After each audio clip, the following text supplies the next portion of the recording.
All right, we are live, although this is not a live stream, it's a recorded video. I'm so used to live stream that I just go ahead and say, we are live. Natural born TV man, you're right. I had a grand plan today. I was going to go to the range, do a final zero check of the scope that I'm going to talk about, Burris XTR PS. In the course of the testing, one of the things that I do a lot is I do a lot of zero checks, right? So I travel with these things, do all sorts of different things to them, and with relative regularity I go back to the site in range, cluster target at 100 yards, get as stable as possible, which in this case means a bipod and the rear bag, and very carefully shoot a few groups with the same ammo this was set up for. As the course of this test with this scope, I've fired about 500 rounds of IMI 77 grain 56 ammo. This rifle, it's not the best 77 grain ammo in the world. This rifle shoots well with it, and I thought it was worthy of a test. And during that time, I checked zero a couple of times, and nothing has ever shifted. Why was it particularly important with this scope? Well, as I go through the explanation what this is, and I hope by now you do. I've talked about it for quite some time and already did a couple of videos on specific parts of it. This is really a wrap-up more than anything else, because the elevation turret has a digitizer. I really want you to see if it ever flakes out on me, needs to be reset, anything like that, and it hasn't. But to go back to the beginning, so what we're looking at here in front of me is a Burris XTR PS 3.3 to 18 by 50. There are two models in the XTR PS line. This one, the 3.3 to 18 by 50, and a slightly larger 5.5 to 30 by 56. And here are the comparative specs. Whenever I do a video, I always point to one side, assuming that that's where I'm going to put the specs, and half the time when I go to edit the video, it shows up on the other side, so forgive me if I'm pointing in a slightly random direction. XTRPS optomechanically is extremely similar to the Burris XTR 3i that we have had for a little while now, made in the Philippines, although the design is specific to Burris. They own the design. I know the guy who did the optical design. Basically, they developed a design. First, they made the scope in the United States, and then they transferred the manufacture of it to the Philippines. So the XTR3i is made in the Philippines. XTRPS is also made in the Philippines. What the PS does that XTR3i does not is introduce a heads-up display inside the scope. I did a whole video on that, and the link is in the description, and this is what the display looks like. And to work with that display, it does a couple of things. First of all, the elevation turret is different. It's a clickless turret. It's a smooth rotation. There are no clicks of any sort. I have to apologize. My neighbor has a very vocal dog. She is dumb as a rock, but a super sweet animal, and barks all the time. But the elevation turret does not have clicks. It does have an external scale, so if all the batteries die on you and all that sort of stuff, you can use this as a perfectly normal scope, looking at the scale. And the turret is 20 milliradian. It's a single revolution turret that's 20 milliradian. And because the reading of the turret is digitized, you actually have a much higher resolution than a typical 1/10 of a milliradian. It's about 1/30 thereabouts. Although to be fair, I think that's a little bit more than I need.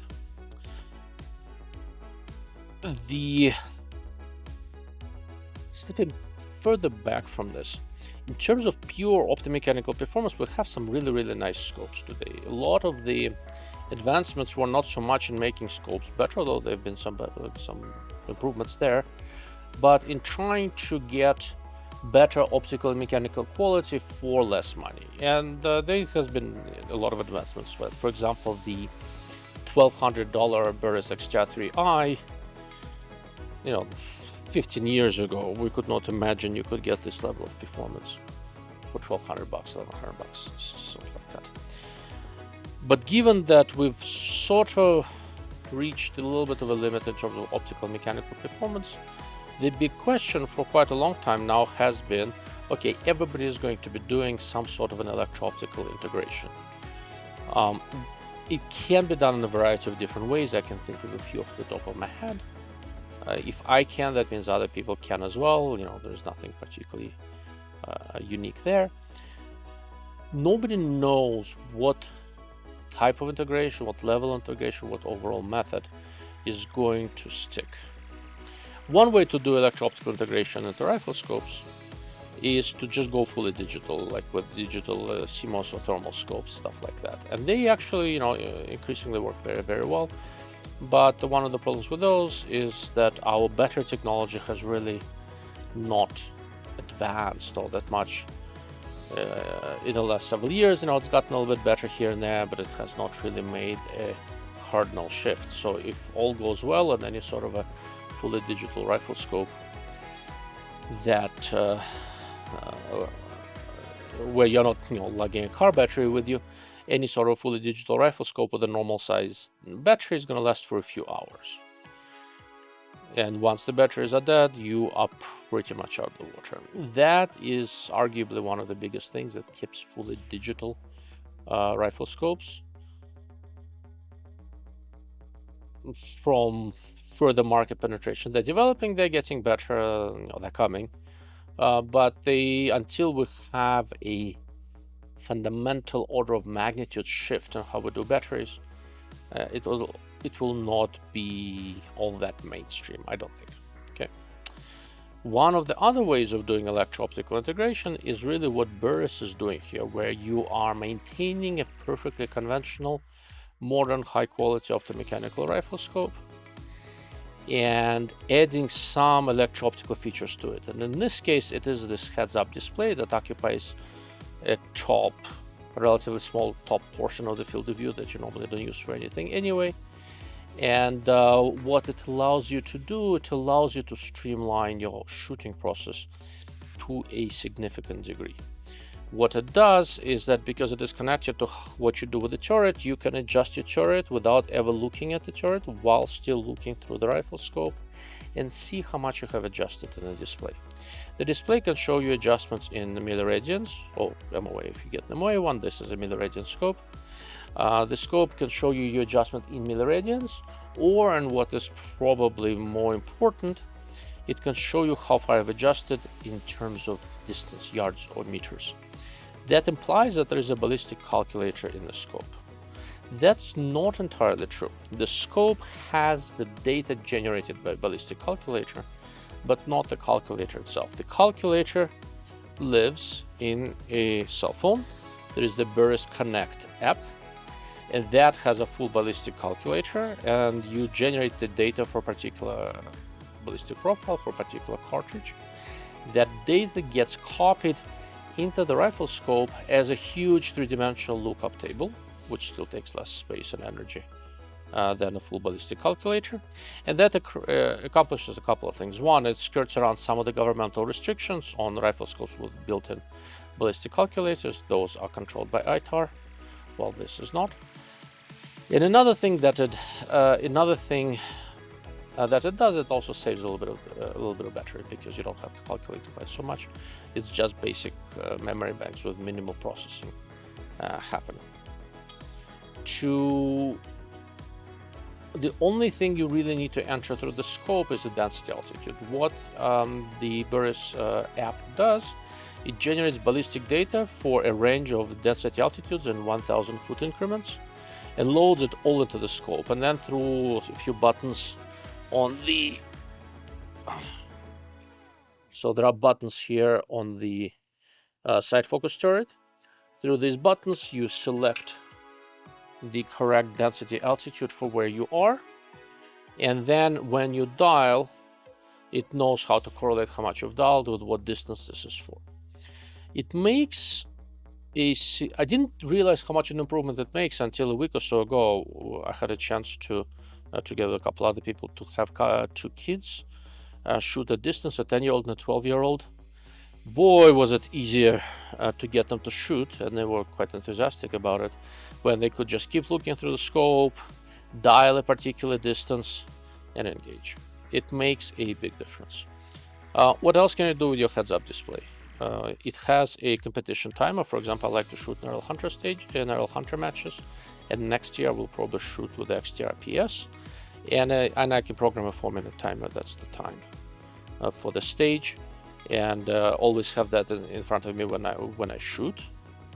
The reticle illumination is controlled through this thing. You can have red or green, and in traditional Burris fashion, you don't illuminate the whole tree, which to me is not a good thing.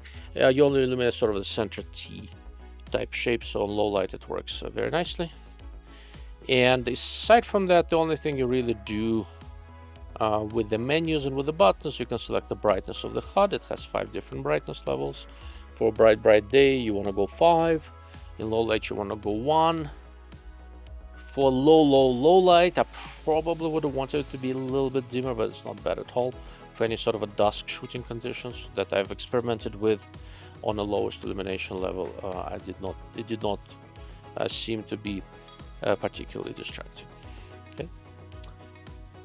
So what happens when you connect this thing to the app? When you connect this thing to the app, here I'm going to go and show you a few screenshots. There is the general settings of the scope where you can choose what kind of level you want. There's an electronic level here, and there are a few different ways you can have it. Look. You can choose whether you want to dial in angular units, milliradian, or in terms of distance. You can choose what wind you want the heads-up display to show you. So it doesn't measure wind. It actually doesn't have any sensors on board. But you can tell it, for example, show me a hold for, let's say, 10 mile per hour wind for whatever distance you happen to have dialed, right? And it will show you that, and then you can look at the environment and say, okay, for 10 mile per hour, this is what I would need to hold, but I think the wind is 8, so you hold a little bit less than that, 0.8. That, etc., etc., etc. The big thing, to me, a big thing, and the more time I spend with the scope, the more I think it is a big deal, is how much I can do without ever looking away from the scope. Mind you, so only the elevation turret is digitized. The windage turret is not. I run it with a covered windage turret, but they do send you an additional turret you can put on there if you want exposed windage. I usually don't like to touch windage other than zeroing in, so for me that's not super critical. What was I? Yeah. The way this whole scope is designed is to dial and shoot and to look away from the scope as little as humanly possible. Aside from the basic convenience, well, one of the things you want to keep in mind, I'm not getting any younger at this stage. Right now, when it's still relatively light, I can read the scale on the turret fairly well. And the way Burris did the scale, it's also very easy to see where you have full mil and half mil, and in between there are the smaller hashes. But as the light gets lower and my eye pupils dilate, I will not be able to see it from this distance anymore. I am in the last year of my 5th decade, so my ability to see up close, especially in the dark, has gone to shit seemingly all of a sudden, but I'm sure it was creeping up on me for a few years. From practical terms, I've been doing a lot of drills with this scope, so I have 2 of these. The 3.3 to 18 is here, and the 5.5 to 30 currently sits on my bolt gun. I've been doing quite a lot of drills with them. In terms of time, in a tight Narrow Hunter stage where I'm running out of time, there is a real good chance that this that XTR PS will save me enough time for 1 extra shot. I time out with everything, right? So for me, this and the AC came on, of course. So for me, this whole time management business is kind of a big deal. Okay. In terms of image quality, I'm very jaded. I shoot with very fancy scopes. So I've shown this to quite a few people who, shoot and hunt, etc., but I'm not as, I guess jaded. Jaded is a good term. I'm not as jaded with rifle scopes as I am. And they fairly uniformly were impressed with the image quality you get. On low power, there is some distortion here and there at the edges. It's not too bad. High magnification, it's been quite good. The reticle is Burris's SCR 2mm, which I generally like. However, given that the scope is really designed for dialing, I would like to see a version of the scope with a non-3 reticle.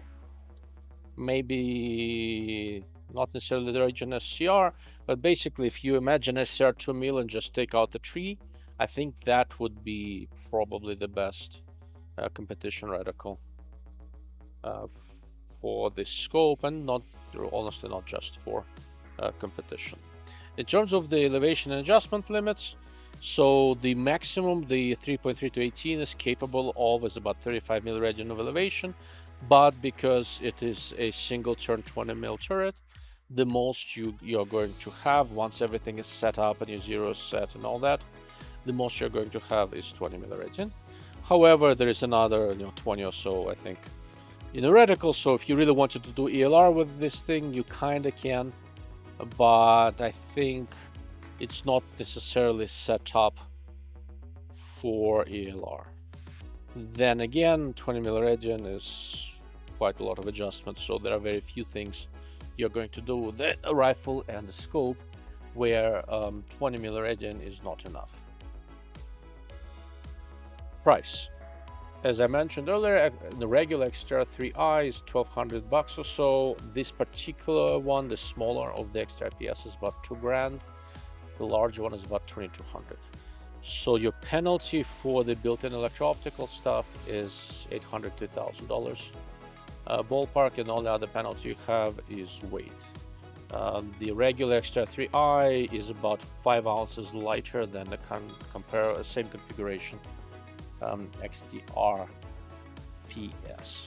As much as, to be entirely honest with you, as much as I like lighter weight scopes,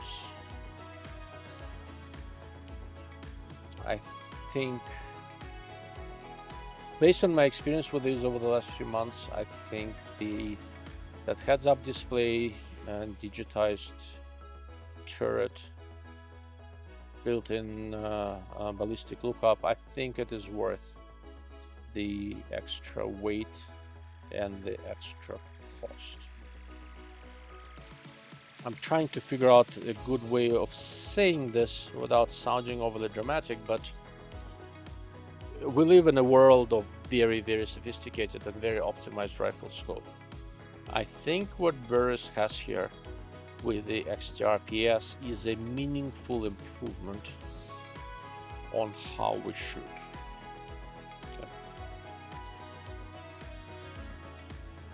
I don't know if it's necessarily as relevant to PRS, although I suspect it is, and I'll test that at some point in the local PRS match.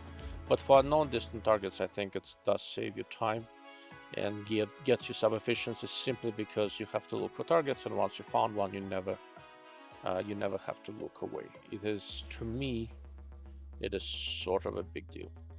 Where are these scopes most at home? Well, on precision guns, honestly, whether semi-auto or bolt action, that's where these are supposed to live. That's where they are at their best, and that's where I've been seeing them a little bit here and there.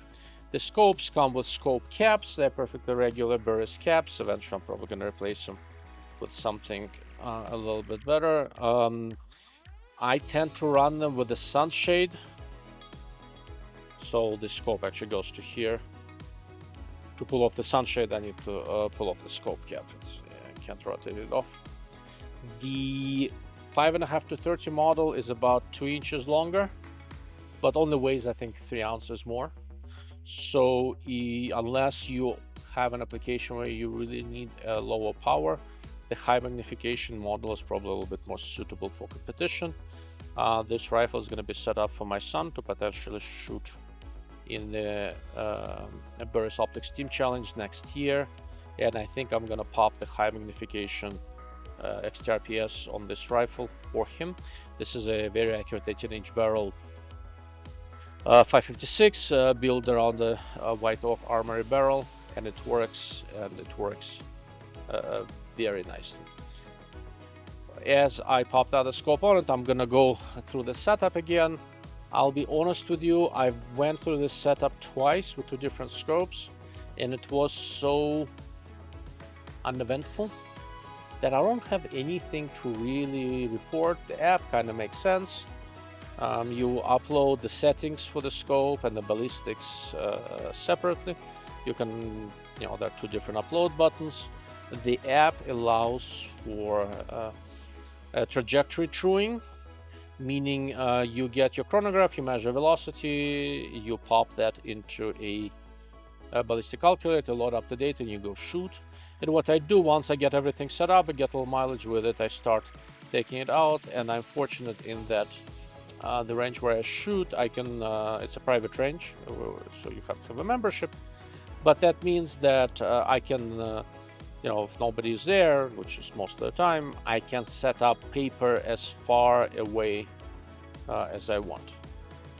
And what that means is that I go set up paper at 500 yards, dial 500 yards, shoot a group, shoot another group, do so slow fire, and using that data, if it was not exactly spot on, I can true either the ballistic coefficient of the ammo or the velocity, whichever one I think is more suspect.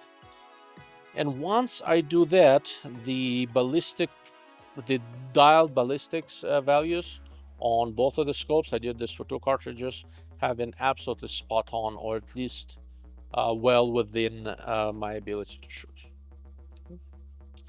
That's pretty much that. I've had a bunch of people ask me if the ballistic calculator is from AB. It's not. They do their own, but I do run. So I run AB, Geoballistics, Burris, Element, at least one other. If I can think of, and honestly, if properly set up and trued, they all give you an appropriate ballistic solution. So take it for what it is. The app does allow you to spit up the ballistic table to put in your armboard or something like that. And when I go into a match, I always have hard dope with me as backup. But given that this crap out on me, I had a scare. I thought one died, so I quickly replaced the battery just to realize that it's broad daylight, and I left the display on the lowest setting. I just didn't see it, so it was a question of me being a retard rather than the battery running out. So I can't tell you yet how long the battery lasts, because I haven't managed to kill one yet. The first of these I got in my hands in the beginning of March. We are recording this on July 1st. No, I haven't been using it continuously this whole time, but I've used them quite a bit, and I have not yet had to replace a battery. But again, I know I'm repeating myself. If battery happens to die on you, you still have a perfectly respectable optomechanical scope that you can dial, use the reticle, etc., etc., etc., just like you would with any other scope. Personally, I like the fact that they're using a fairly beefy CR123 battery. It does allow for a somewhat larger sight focus assembly, but my flashlights uses CR123 batteries, so I always have a few of them around. So for me, it is extremely convenient. If memory serves me right, they explicitly tell you to not use rechargeable CR123s. They do produce a different voltage output slightly. So you do not want to use rechargeables, you want to use perfectly conventional CR123s. I've tried Surefire's, Panasonic's, and something else in it, all without any issues. But all of them have been non-rechargeable. You have to use non-rechargeable batteries. That's pretty much it. As you can tell, I'm rather impressed with what these scopes offer. On paper, doesn't look like a big difference, but in practical use, to me, it is a very meaningful advancement in how we shoot. If you haven't had a chance to try one, I'm sure big box stores somewhere around you carry it. Go and take a look. The sales guy at Cabela's, Best Pro, whatever, is going to start telling you all sorts of stuff about it. For shits and giggles, I went to a local Best Pro and had the guy start explaining stuff to me about the scope. It was highly entertaining and almost uniformly inaccurate. But do get yourself behind the scope, see how the heads-up display works, see how the friction, how the clickless turret works. It is different, but I think it is worthwhile. Thank you for watching and thank you for listening. If you have any questions or anything I haven't covered, you know where to find me at darkworldofoptics.com.